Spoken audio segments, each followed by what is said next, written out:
اعوذ باللہ من الشیطان الرجیم بسم اللہ الرحمن الرحیم ربکم عالم بما فی نفوسکم، تمہارا رب واقف ہے خوب جو کچھ تمہارے دلوں میں ہوتا ہے۔ ان تکونوا صالحین فإنہ کان للأوابین غفورا، اگر تم واقعی نیک ہوگے تو یقیناً اللہ تعالیٰ تم میں سے جو واقعی اللہ کی طرف رجوع کرنے والے ان کے لیے غفور ہے۔ اس میں اشارہ ہے کسی وقت بوڑھے والدین، جیسے کہ ہم پڑھ رہے ہیں کہ لا یعلم من بعد علم شیئا، وہ کبھی بچوں کی سی عادتیں نوت کر آتی ہیں، پھر کبھی وہ ایسی باتیں کہتے ہیں کہ جو نہیں کی جا سکتی، کہیں روکنا بھی پڑتا ہے، ٹوکنا بھی پڑتا ہے، لیکن یہ کہ اگر مجبوراً کہیں ایسی بات کرو اور کرو ادب کے ساتھ، سختی نہ ہو، تو پھر یہ کہ اللہ تعالیٰ جانتا ہے تمہاری نیت کو، کہ تم اگر اپنے والدین کی یہ بات نہیں مان پا رہے ہو، تمہاری مجبوری ہے، وہ تم جانتے ہو، اللہ تعالیٰ کے علم میں ہے، اللہ غفور الرحیم ہے۔ وآت ذی القربى حقہ، اور قرابت داروں کو بھی ان کا حق ادا کرو، والمسکین، اور مسکین کو، وابن السبیل، اور مسافر کو، ولا تبذر تبذیرا، اور نام و نمود کے لیے اپنی دولت مت اڑاؤ۔ تبذیر جو ہے اسراف سے بہت بڑا جرم ہے۔ اسراف یہ ہے کہ ضرورت سے زائد خرچ کیا جائے۔ کھانا آپ کی ضرورت ہے، وہ کھانا ایک سالن روٹی سے بھی آپ کی غذا پوری ہو سکتی ہے، لیکن چار کھانے، یہ اسراف ہے۔ کپڑا آپ کی ضرورت ہے، لیکن وارڈروب بھری ہوئی ہے کپڑوں سے، یہ اسراف ہے۔ جتنے آپ کے لیے لازم ہے، ضروری ہے، وہ رکھیے۔ اور تبذیر یہ ہے کہ بلا ضرورت خرچ کرنا، صرف نام و نمود کے لیے، اپنی دولت کی نمائش کے لیے، شادیوں پر خرچ ہو رہا ہے اور کس قدر ہو رہا ہے، دھوم دھڑکتا ہے، کوئی اس کی ضرورت نہیں ہے، یہ ہے تبذیر۔ بلا تبذر تبذیرا، اپنی دولت کو نام و نمود کے لیے مت اڑاؤ۔ ان المبذرین کانوا اخوان الشیاطین، یقیناً یہ مبذرین جو ہیں، یہ فضول خرچی کرنے والے، بیکار دولت اڑانے والے، اپنی دولت کی نمائش کے لیے، یہ شیطانوں کے بھائی ہیں۔ یہ کیوں ہے؟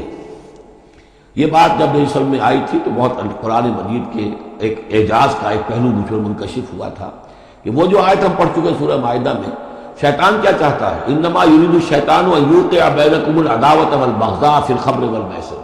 شیطان یہ چاہتا ہے کہ تمہارے مابین دشمنی پیدا کرے، بغض پیدا کر دے، شراب اور جوئے کے ذریعے سے۔ وہی بغض اور دشمنی جو ہے وہ اس سے پیدا ہوتی ہے کہ کسی سیٹھ صاحب کی بیٹی کی شادی ہے اور اس پر جو کچھ ہو رہا ہے، وہ جو پوری کوٹھی جو ہے وہ بنی ہوئی ہے،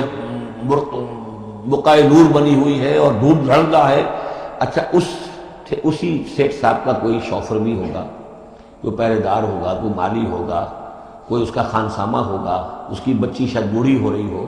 اس کے ہاتھ پیلے نہیں ہو رہے ہیں، کیا ہوگا اس کے دل میں؟ کیا چھریاں نہیں چل رہی ہوں گی اس کے دل میں؟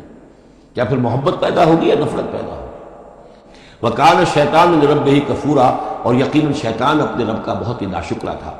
وَإِمَّا تُعْرِضَنَّ عَنْهُمْ ابْتِغَاءَ رَحْمَةٍ مِّن رَّبِّكَ تَرْجُوهَا، اور اگر تمہیں اعراض کرنا ہی پڑ جائے ان سے، یعنی قرابت دار ہے، کوئی اور آپ سے کوئی سائل آ گیا ہے،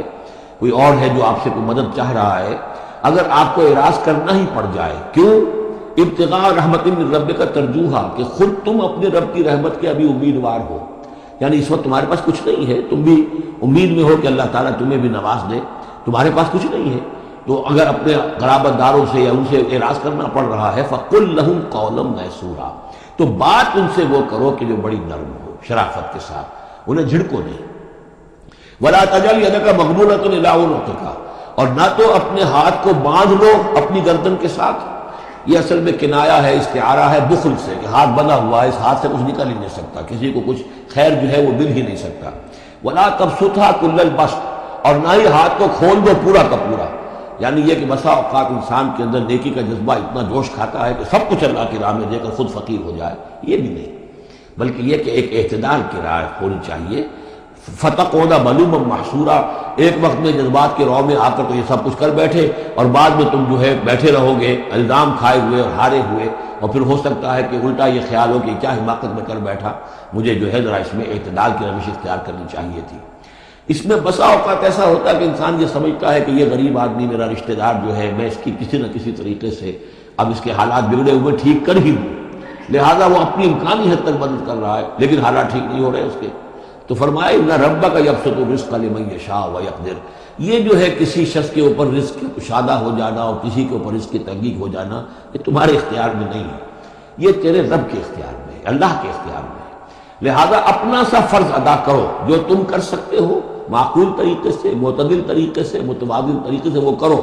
تم یہ نہ سمجھو کہ تم کسی کے حالات کو بدلنے پر قادر ہو۔ ان ربک یبسط الرزق لمن یشاء ویقدر، یقیناً یہ تو تیرا رب ہی ہے کہ جو کھول دیتا ہے جس کے لیے چاہتا ہے، کشادہ کر دیتا ہے، اور تنگ کر دیتا ہے جس کے لیے چاہتا ہے۔ انہ کان بعبادہ خبیرا بصیرا، یقیناً وہ اپنے بندوں کے حق میں اپنے بندوں سے پوری طرح باخبر ہے اور ان کے حالات کو دیکھ رہا ہے۔